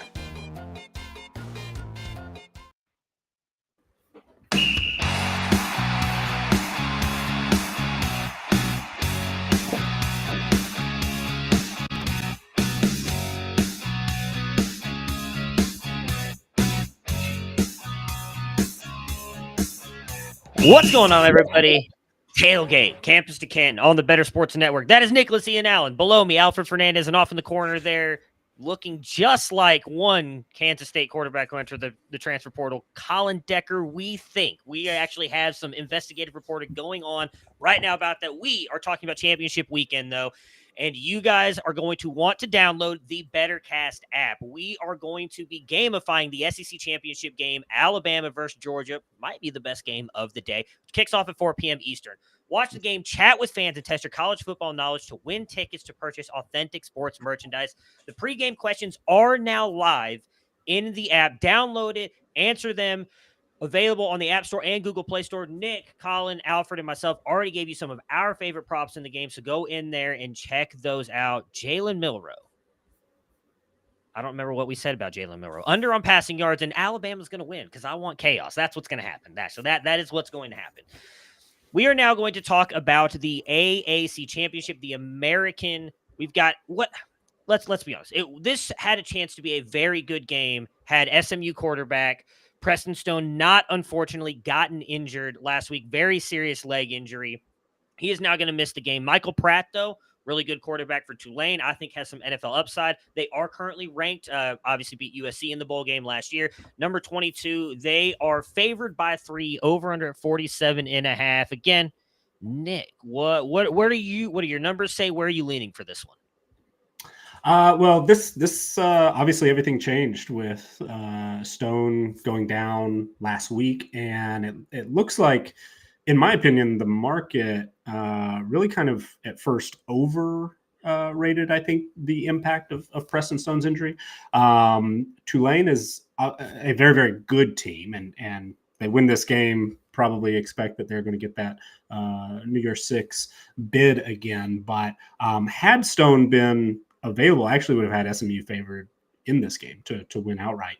And there is a significant drop off between Stone and Kevin Jennings, but I think that SMU just as a whole has been arguably the best group of 5 team in college football this year. I mean, certainly they've got the 2 losses that are going to keep them out of that New Year's 6 spot, but they are very much in the mix. Team performance-wise, they're ranked 13th overall, 17th on offense, 14th on defense. I mean, this is legitimately a top 15 defense in the country, and that does adjust for strength of schedule. So, Tulane is favored now that Stone is out, but I still like SMU to make this a very, very close game. My projection comes in under 3. It's Tulane favored by 2.8 in our primary model, but our stats only model, which doesn't know that Stone is out, actually has SMU favored by 4. So I do think that this is a winnable game for SMU, though the injury probably swings that in Tulane's favor. Yeah, I mean, ton of player props in this one. Michael Pratt, Alex Bauman, Chris Brazel, Mekhi Hughes. My favorite out of all of them, though, Colin Rogers, kicking point 6. Take over, baby. SMU kicker, literally the only player prop you have available on SMU. Colin, any thoughts on the AAC championship game? Yeah, I think it's really sad that Stone, got hurt. It was a broken leg, I believe. So, tough injury, tough timing of the injury, because that SMU team was looking like a wagon in the AAC. This, I think, was going to be a really good game, and I don't think it's going to be a bad game now, but it's just a lot less interesting with Stone not at the helm. I don't see a lot of paths for SMU to win this game without Stone, but I think it's going to be a defensive battle. So unders on a lot of these props, I think, are going to be in play for sure. I think, it's tough to go under on the rush yards for Michael Pratt. So I think that might be where I would lean. I would go over the 25.5. He's very athletic. He's the type of guy who, again, we've mentioned that a couple of times, who I think could get that in one play. But under Michael Pratt's fantasy score, though, with the 20.5, I think that this is just going to be a defensive battle. So over the rush yards at 25.5, under the fantasy score at 20.5. Alfred? Yeah, I don't have a whole lot to add here. I know we got a lot of games to get through. The one thing I will say is, I think maybe the Tulane team under, you can get 23.5, you can get 24.5. I think 23.5 is plus money.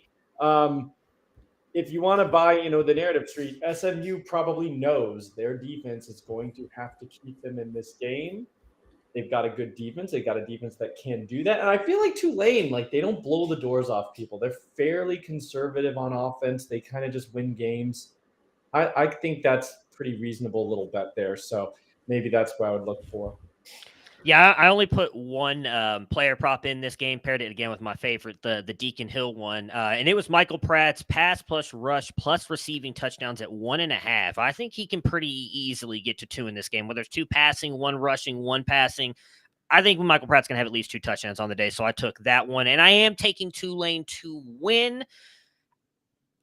Oh, I guess I have to be on SMU's side because I actually think SMU covers. So I think Tulane wins the game, but I'm taking SMU to cover.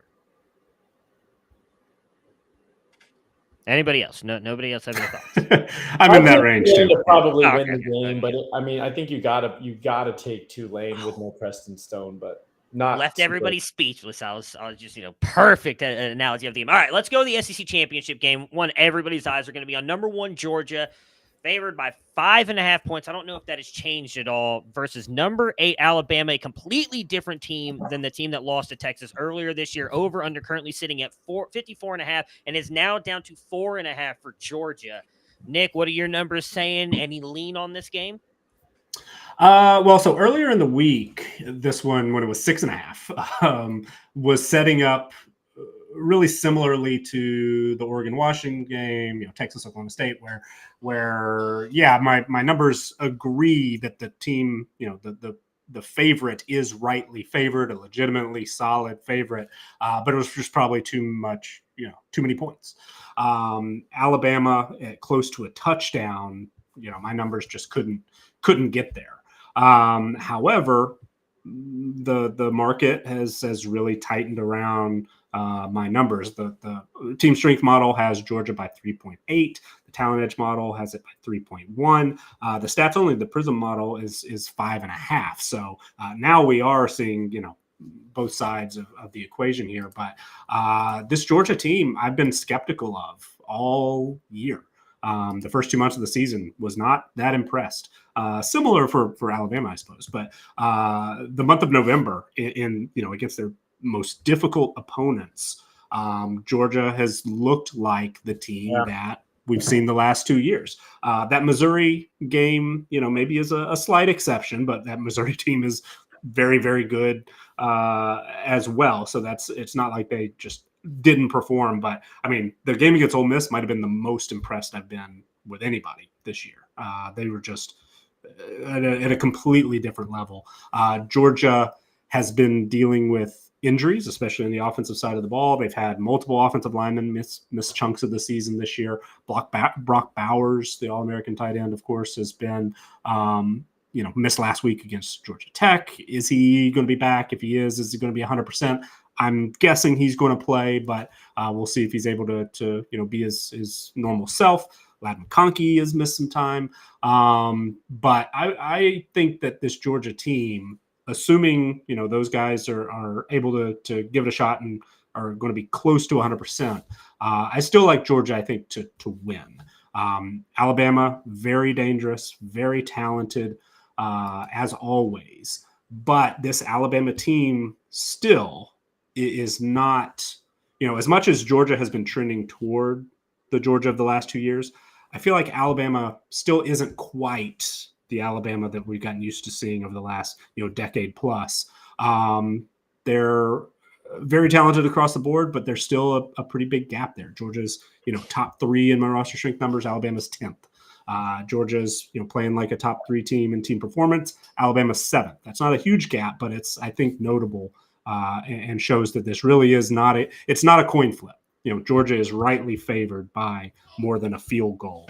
I'm not sure they're going to get all the way to a touchdown and be able to cover. But this does seem like a game where Georgia should win to me, which is a little bit different, I think, than most Alabama-Georgia games of the last few years. It seemed like it really could go one way or the other. And Alabama absolutely could win. But to me, this is a game that Georgia should win. I mean, Colin, Carson Beck, Brock Bowers, Dajan Edwards, Kendall Milton, Dominic Lovett, all got a ton of props here on the board with prize picks. And Alabama side, Jalen Milroe, Isaiah Bond, your guy, Jermaine Burton. I mean, any of these stick out to you. I can see this game going, either way, whether it be a pretty good defensive battle or like that offensive shootout we saw a couple years ago in the SEC championship. I think it was Bryce Young was the quarterback of Alabama at that time. Like, it is. This game could go either way. I'm not sure which way it's going to go. Any thoughts on any of these player props before we pick the game?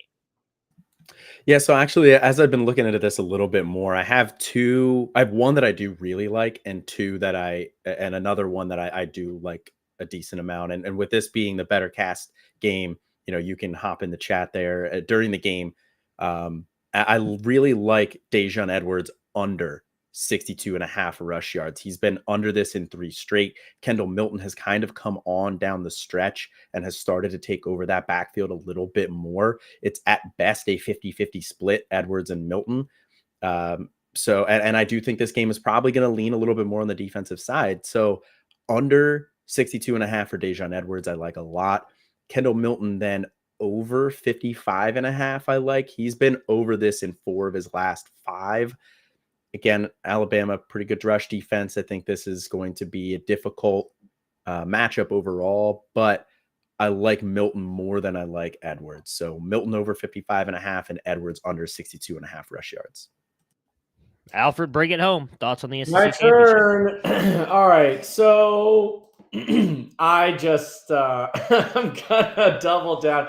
I like Alabama, and I'll say this. I think, just thinking of this in terms of value, and I respect everything that Nick says, his numbers, and I used to be a very much numbers person, very, very much that way. I've kind of morphed into a little bit more of a vibes better, for better or worse, and I have success. I mean, but I think the value is on a Bama money line here if you're going to do it. Get that plus money. I'm not sure I care about points here. I care about who's going to win the game. And I think the value is on Bama. I will say Georgia's probably the better team overall, but I just, at some point they cannot win 3 years worth of games. Like they've got to have a bad day. They've got to get a loss in here somehow. Unprecedented to win 3 straight natties, basically 3 years of undefeated. I think they may have lost 1 game in 2021, maybe. But it's just, at some point that dam's going to break. I mean, they just cannot keep winning games forever and ever and ever. Insert Jesse Pinkman. They can't keep getting away with this. And then I think Bama's got a pretty good front seven. Havoc, Dallas Turner. I don't have numbers on Carson Beck under pressure, but I think it would be something if Bama can get him out of his comfort zone. Although maybe he just dumps off to Bowers, but I just look at this Georgia offense and I know they're putting up numbers. I know they're efficient, but there's not a player on the Georgia offense other than Bowers that I'm scared of this guy. But they keep doing it and they keep winning. There's way more players on Bama that are individual studs and can win individual matchups than I think on Georgia. But I think I would go with the Bama side, and I would go with Milroe, maybe total fantasy points over, because he can give you 3 rushing touchdowns that'll just break the line there. And then I think we talked earlier about Burton, maybe over on Burton as well. So Kendall Milton, I would go under on everything. I think he's just not very good. Yeah, I think, Colin, you took the over on Milton, right? Yeah, I would lean over 55.5. Yeah, he's been over that in 4 of his last 5. I'm with you. They seem to be leaning a little bit heavier on him. Outside of that, I don't love any of the other Georgia player pops. The only other one I'm going with, Alfred just mentioned, I'm taking the over on the 21.5 for Jalen Milroe. I know it sounds like a lot, but he's the playmaker in this game. He could put 3 rushing touchdowns up, and I wouldn't be shocked at all. And passing touchdowns. I mean, look, they're not here. Well, they're still here, but they're not having a chance to make the playoffs without that play last week to Isaiah Bond in the corner of the end zone against Auburn. Granted, Auburn shouldn't have let that happen, but Milroe also helped make that happen. This Georgia defense, while good, is not the defense we've seen over the past 2 years that won them, in my opinion, national championships. I know Stetson Bennett was good, but I think Jalen Milroe can make a lot happen in this game. I do kind of agree with some things Alfred said. Don't get me wrong, I'm not just saying this to blow smoke. I think, Nick, you are one of the smartest people in this space, and you have Georgia. Everybody has Georgia favored for a reason. But you mentioned something earlier when you were talking about Georgia hasn't really been that impressive, and they haven't played anybody to this caliber of talent this year in Alabama. To play your toughest competition in an SEC championship game, I think is a big deal. Alabama's had to play a bunch of tough games. They've been resilient. They found ways to win. I think Alabama and Jalen Milroe are going to find a way to punch Georgia in the mouth, and I don't know that they're going to be able to recover from it. I'm taking Alabama in the points, and I'm with Alfred. I'm actually taking Alabama money line. I think Alabama wins. I don't know if they're going to win by a touchdown, 1.3 points. I'm here for chaos. Georgia's out. You're not winning 3 in a row. Get out of here. Alabama's going to win the game. I hate that I'm saying this, but roll Tide. That's right, JJ. Roll Tide, although you need to get out of here for the Texas comment. You're a Baylor fan. You're biased. Alabama's going to win the game. Nick, who you picking? If you give me more than a field goal, I'll take Alabama to cover. But stand by what I said. I do feel like this is a game that Georgia should win. Yeah, I think the line being where it is, I would take Bama to cover, but I think Georgia's going to win this game. This Carson Beck Heisman moment in this one. I say that as somebody, who has a plus 10,000 bet from January on Carson Beck to win the Heisman. But isn't he still? I think Georgia, 100. He's still plus a lot. He can get that right now. And I actually looked at that earlier. I mean, if he comes out, throws 303 touchdowns and they beat Bama, is that possible? Do we think that's in play? All I know is if he gets to New York, I'm cashing out on that bet. That's a reasonable thing to think about too. Bet it now, cash out. Yeah. Yeah. But if he throws for 700 yards, he might get there, but otherwise I don't think so. Possible, baby. Anything's possible. Okay. I will say this, just full transparency for everybody watching. JJ Parker in the chat, love JJ. Me and him were on that Ohio State money line last week like we are Bama, and it didn't work out. So, bet accordingly. That's all I'm going to say. Before we get to the Big Ten championship game, which is number 2 Michigan versus number 16 Iowa, we have JJ McCarthy, super fan from the Back to Devi crew, Mike Valerie, to tell you about the players to watch this weekend. Good morning, Devi family. Welcome to the final Devi session of the Tailgate. We only got 8 games left, and we just watched a phenomenal game last night, Oregon versus Washington. Thank God Jalen McMillan is back. Love seeing him there. We only have 8 games to talk about, and we're going to be a little more focused on the quarterbacks for this weekend, all right? Let's get it.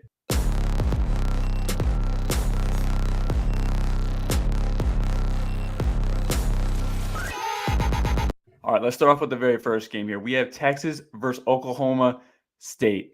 Not quite the Red River rivalry that we've always, loved and enjoyed, but we got the Orange Creek feud going on here. Look, Alec Bowman versus Quinn Ewers. We don't really care about Alec Bowman, but Quinn Ewers is back, and he's flashed, right? It's always been a topic of conversation for Quinn. He likes to play down to his competition, which is very nice of him, or he plays up to his competition, which is what we really like to see. So keep your eyes on Quinn on Texas, and keep your eyes on A.D. Mitchell. That's what I want to talk about here.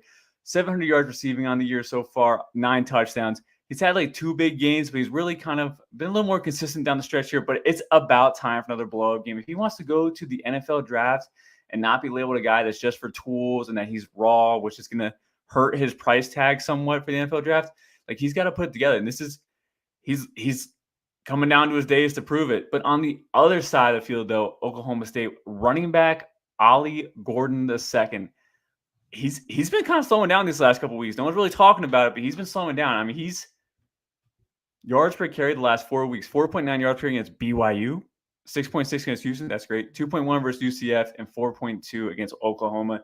He's just been slowing down. His longest runs, 62 yards, 35 yards. The efficiency is just not there. Me and Corey did a film session on our podcast. He looks like a guy that needs to be schemed open.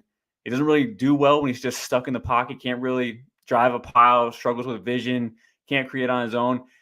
And Texas has a very good D-line. So this is going to be a really good test for Ollie Gordon to prove me wrong and actually take that another step forward, because it's a little bit kind of weird saying a running back needs to be schemed open to make plays, but that's what it looks like to me. So let's watch Texas defensive line, see if they can contain Ollie Gordon, and let's see Ollie Gordon do some damage down the middle.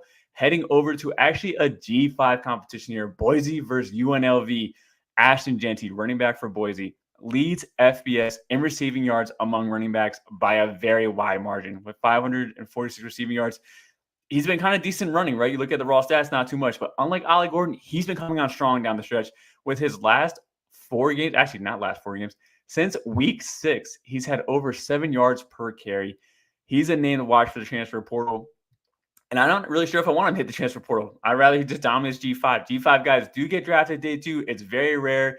And we haven't seen one actually really kind of like become fantasy relevant since Kareem Hunt. But I think Ashton Jeanty has a future in the NFL as a pass catcher running back. But again, watch for his name. A little bit nervous of what he can do on the ground at Power 5 level, but he is certainly dominated G5 circuit. On the other side of the field, UNLV, look, G5 wide receivers, right? The whole debate this offseason is Malachi Corley versus Torrey Horton. Can I interest you guys in some Ricky White, the Michigan State transfer? He's averaged 140 yards a game since week 7. 140 yards a game since week 7. He's a speedy deep threat. I think this might be actually the best G5 receiver coming out in the draft this year. I really do. So keep your eyes on Ricky White, UNLV wide receiver. Let's go over to Georgia, Alabama. Look, I don't have much to say about Alabama. Jalen Milroe kind of coming to his own. Didn't really appreciate him shouting out, "Give me the Heisman," after that fluky deep 31-yard deep ball. Like, it's 31 yards.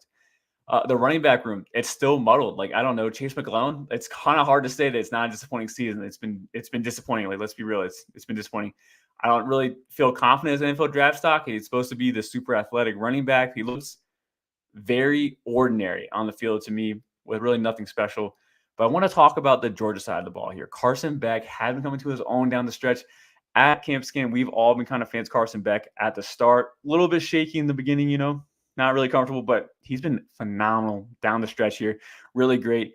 These next couple of weeks, this championship, his title run, the playoff run, are going to determine if he's coming out to the draft this year or not. If he can just rock it and just kill these next couple of weeks, he will be a first-round pick. Like, and if not, next year. He'll be QB1 next year because next year's class is just not great.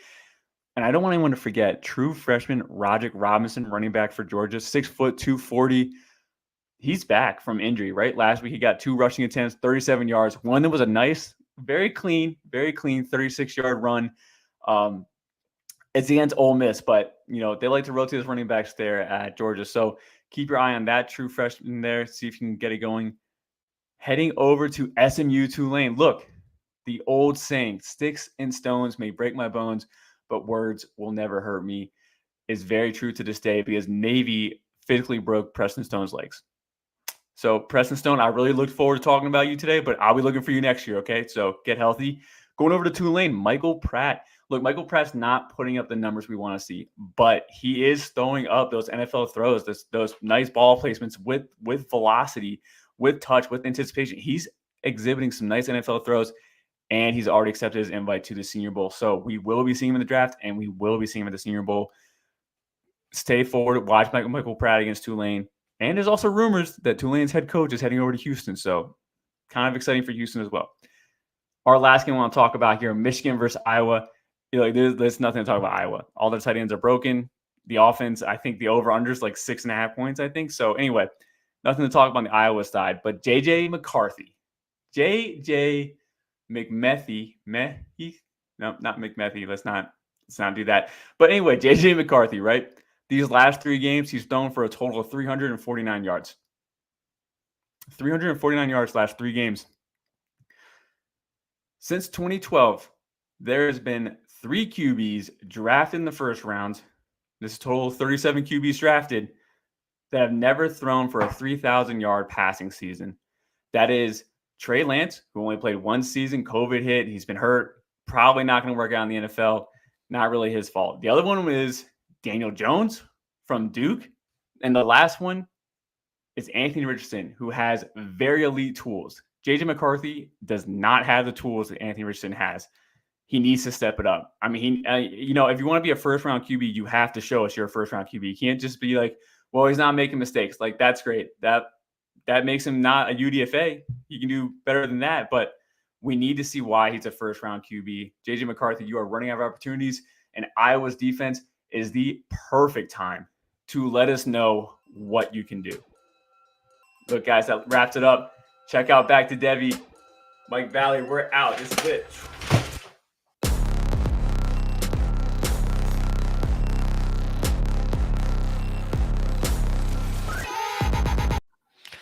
All right, J.J. McCarthy superfan. Not really thrilled with J.J. McCarthy's performances the past couple weeks. We are talking about number 2 Michigan, who is being favored by 22 points over number 16 Iowa, over under 34.5. I mean, Nick, I feel like there's not much to talk about in this game, so let's just down dirty. What are we doing? And who we Yeah, it's similar to some of the others that we've discussed. Michigan, all my numbers have them favored by more than 20, but none of them can quite get there to cover. So I think that Iowa will be able to keep it respectable into the fourth quarter, and I'll take all those points on the Iowa side. Colin? Will Howard? Sorry, Will Howard? Yeah, I have a hard time seeing Michigan cover 22.5 just because I think this is going to be a slow, grinded out game. I do think ultimately Michigan is going to win this game fairly comfortably. I don't see a path for Iowa to win this, especially with Cooper DeJean out. In terms of props, though, I think there's a couple interesting ways you could go with this. J.J. McCarthy under 15.5 fantasy points. He has been comfortably under this in 3 straight. And I don't expect a ton of scoring in this one either. Blake Corum over 18.5 fantasy points, I think would be really interesting. He's been comfortably over this in 4 of his last 5, and he just keeps scoring touchdowns. He's got 22 touchdowns on the year. I could see him racking up another 2 touchdowns in this one because he's got 2 in each of the last 3 games. So I don't have a strong lean, but over 18.5 for Corum fantasy points if you want to play that one. McCarthy under 15.5, I think are both good plays. Yeah, and I'll just jump in here. We got to get to the last game, but, I think I agree with what was said. I'm not touching a 22-point line on either side. No thank yous, just other things I can bet on. But I think I might really like McCarthy under 14 rushing yards because remember, sacks count in college. So he's had negative rushing yards in a number of games. Or under, I think it's 210 total passing and rushing yards, because even if he can get to 220, if he gets negative 13 rushing yards with sacks, that's going to bring you down the total. So there's a little more. I like bets that can kind of go either way. So I think under either total yards or under rushing yards, I would be a fan of. And like Mike said in his segment there, he has thrown for 340 yards in 3 games. So like under 200 passing feels pretty good for McCarthy. Yeah, I'm taking the under on McCarthy's pass plus rush yards at 210 and his fantasy score. I just don't think they need him to get there either. I think this is going to be a low-scoring game and a drag-it-out game just because both teams are going to be trying to run the ball, play defense. I'm taking Iowa to cover. I just don't think Michigan wins by 22, as Colin said. It can't not be a low-scoring game. Like we say this all the time, and it's like sometimes games surprise us. There's like literally no way this is a high-scoring game. I don't want to say that because didn't Michigan end up blowing them out last year, actually? So I don't want to say there's no way, but there is a way. We just don't. I don't think it's going to get there. Last but not least, the ACC championship game. Had a chance to be a really good one until Jordan Travis unfortunately suffered that gruesome ankle injury. Number 14 Louisville versus number 4 Florida State. The line is now down to Florida State being favored by 1. With an over-under of 46.5. Before we go to Nick, I will say during the Back to Debbie break, I listened to a segment on SiriusXM where Tate Rodemaker's father came out and said it is at best a 50-50 shot that he plays today. We will know after lunch in their walkthroughs. It says the doctors will make the final call on whether or not he will be able to play due to a concussion. That, to me, sounds like we're going to get true freshman Brock Glenn starting under center for the Florida State Seminoles. It's his moment to shine. I still think Florida State has a chance to win it. Nick, what do your numbers say? Well, numbers definitely agree with that. And, I mentioned Troy being the one that all the favorites agree on. Now that this line has dipped to Florida State only favored by 1, this would be in that category. It's not there officially because we release these on Tuesdays each week. But, even with Tate Rodemaker out, there's not, at least the way I calculate it, a real drop-off from Rodemaker to Glenn. There's a huge drop-off from Travis to either of those guys. But in a way, I think if Glenn gets the start, it's actually slightly better because he's taken all the reps this week and probably prepared like the starter. Rodemaker's just trying to get, cleared to play. That I think is a little, I don't love that as much. So Florida State, I think, can win this game, get into the playoff, and my numbers back that up. Colin? I don't know if I trust Florida State in this one. I'm staying away from bets, but I would smash the Jack Plummer under fantasy score of 16.5. He's been under that in 8 games this year. Florida State, very good defense. So I would smash that one. Ultimately, I think Louisville's going to pull this one out. It's just going to be too much without Rodemaker and Travis. I think I agree with that, and I would say I agree with Nick in terms of Glenn versus Rodemaker. I'm not sure it's a huge difference in talent, but mistakes from a true freshman, that's what you would have to worry about, and there's hard to predict that, but also pick 6, whatever. So I'd have to side with Louisville. I love the Plummer under, maybe under rushing yards as well. Yeah, I think Florida State's going to win. Brock Glenn, I think, very good quarterback. The only problem I'm in on Jawar Jordan, under 70.5 rushing yards. Florida State's defense, really good. Everybody enjoy championship weekend. A ton of great games on the board. We appreciate all your support over the year. Campus to Canton on the Better Sports Network. It's the Tailgate Show. You guys have a great Saturday.